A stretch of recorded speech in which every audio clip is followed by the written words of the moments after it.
Hello YouTubers, thanks for watching, and please subscribe and ring the bell for any new videos that I'm posting, trying to do one a week. But in part of my RV series here, so to speak, I just wanted to do a quick video because I get a lot of questions when we're out and about on our fire ring that we have instead of burning wood when we're camping, and how to hook it up and make it work, that sort of thing. So anyway, this is gonna be a really quick video. It'd be nice to just run the fire ring off of the two 30-pounders because there's already a pressure regulator on the front of the camper, and I have these quick connects in the back I'll show you. But I'm not a plumber, I'm not certified in any of that stuff, but you know, this is just some guideline on maybe what you could do on yourself. Make sure all your fittings are tight. Make sure you're using the Teflon yellow tape for gas pipe on your brass fittings and stuff when you go to do this. And absolutely take a squirt bottle of Fantastic that bubbles up and check all your fittings to make sure that you don't have any leaks outside. So anyway, so let's go ahead and cover a little bit about this. And the nice thing is, you know, when the kids were little, having a fire, it's great, but I live out on acreage and pretty much self-sustaining, and we can heat the house all winter with wood, and I probably have 8 cords, maybe 10 cords of wood stacked up, and I got a couple more trees that are down that I need to cut and split. So last thing I want to do is monkey around with wood, you know, when we go camping. Plus, I can't take wood from where I'm at up into the mountains because of the pine beetle and the Ips beetle, and all the beetle kill that's going on with the ponderosas and the lodgepoles, so there's restrictions on that. So what's your choice? You go up and you buy one of these little bundles of wood, of pine that'll burn like in an hour, and you're paying like $5 for a bundle, and I can't see doing that when I have about 10 cords at home. So and then the other thing is too, hey, it's wonderful breathing the smoke and smoke from the neighbors' campfires, but at the end of the day, getting into the camper and your clothes reek of smoke, and you gotta, you know, take your clothes home and wash them to get rid of the smoke smell in your clothes. So anyway, none of that. Clean burning propane. So let's go ahead and see how I did it, and then maybe if it gets dark here in a little bit, we'll fire it up. So you can buy these fire rings in a kit. I got this one on Amazon. It was like 99 bucks, free shipping. Couldn't believe it. Comes with all the fittings you need, the valve, the pressure regulator and stuff, and it typically goes on the 20-pounder, which is here. And I see people camping doing that.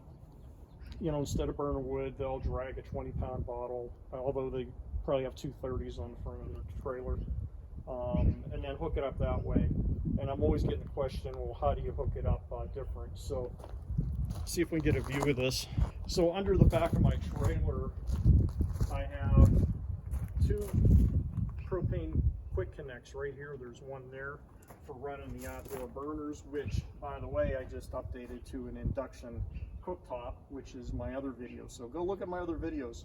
Tons of stuff on hot rod builds, solar, and anyway, there's a video on how I converted my swing out burner to an induction cooktop electric, because I'm completely solar powered here with excess energy with 5 solar panels on the RV.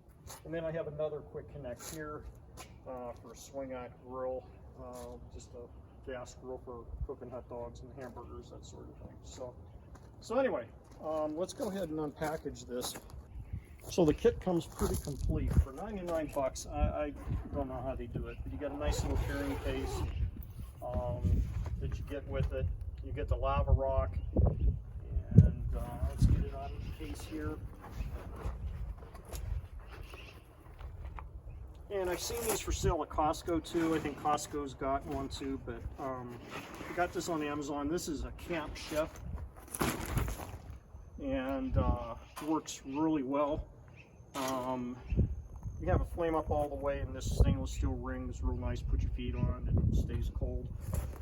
And comes with a lava rock. One thing though, when you get the lava rock, lay it out in the driveway and hose it off, because when you get it, it's just dust everywhere on it, stone dust. So get it cleaned off and then go ahead and put it in here.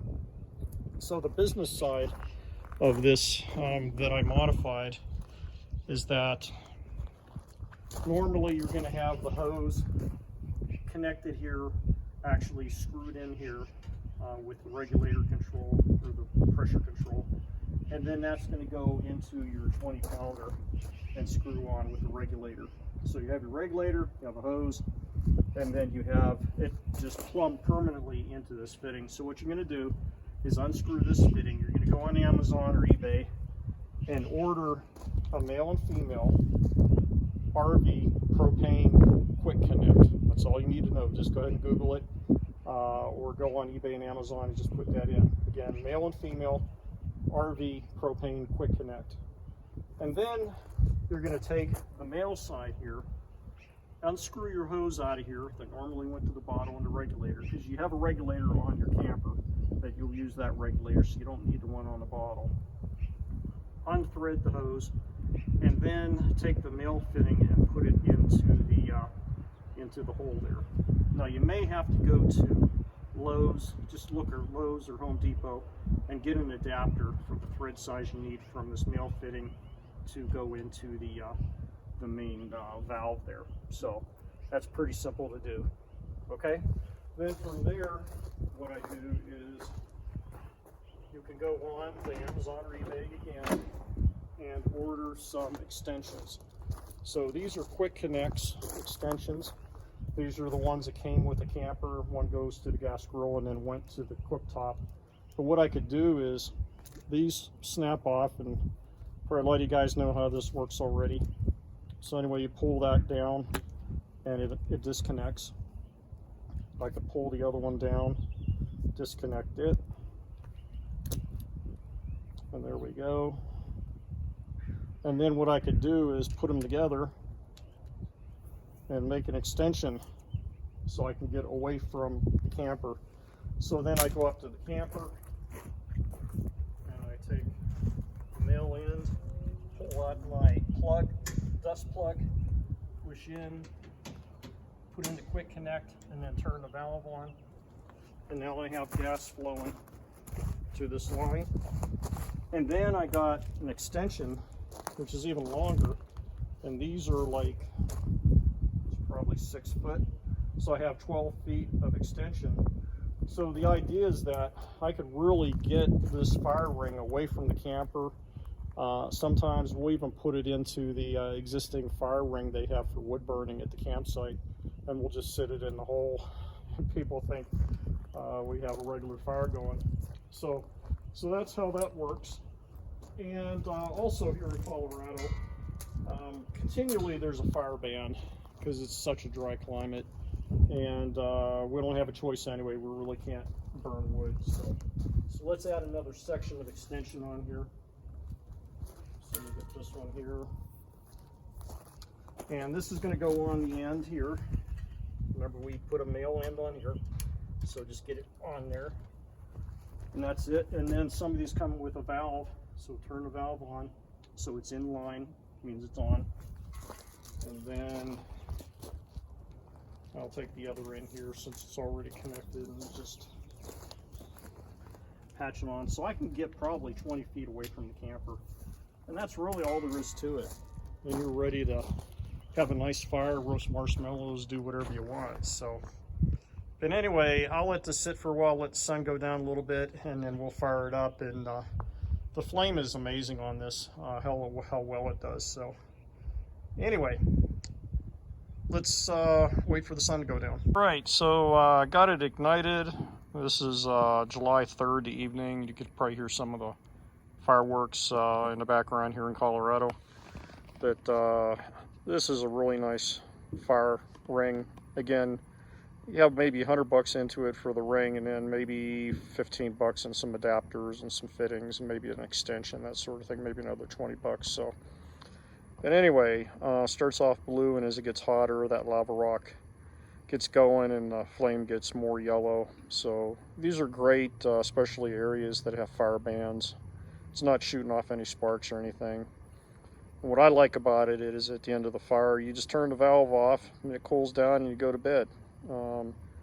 You know, otherwise you got to do the Smokey the Bear thing and prevent forest fires, and you got to properly extinguish your wooden fire.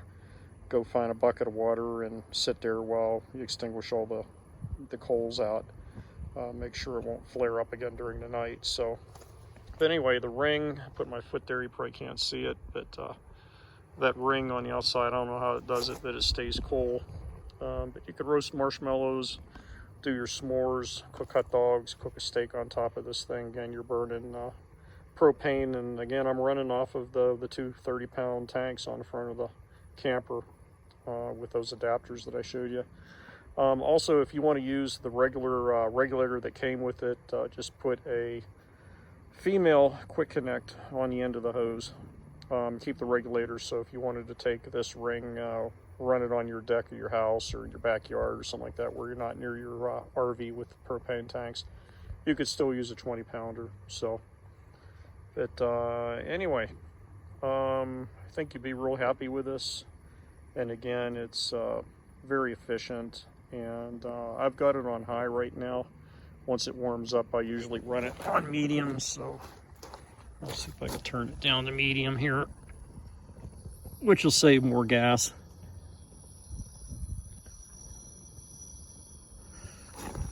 There we go, that's kind of running on medium now, which is mostly what we do. But puts off a lot of heat, and you get a couple people stand around it, and I have a pretty good breeze going right now, and it's still doing very well. So anyway, I think I'm going to wrap it up and call it a night. Everybody have a happy 4th of July if you happen to see this video tomorrow. And please subscribe. Look at all the other videos I've got. Just a wide variety: hot rods, solar, rocket stoves, you know, bicycle, e-bike stuff. Try to keep a variety going and not just drill down on the same project every week after week after week. So like to mix it up a little bit. So anyway, please subscribe, hit the bell, hit the like button. That helps support the channel. And please leave any comments, any questions you have. I'd be happy to get back with you. And have a happy 4th and a safe 4th of July.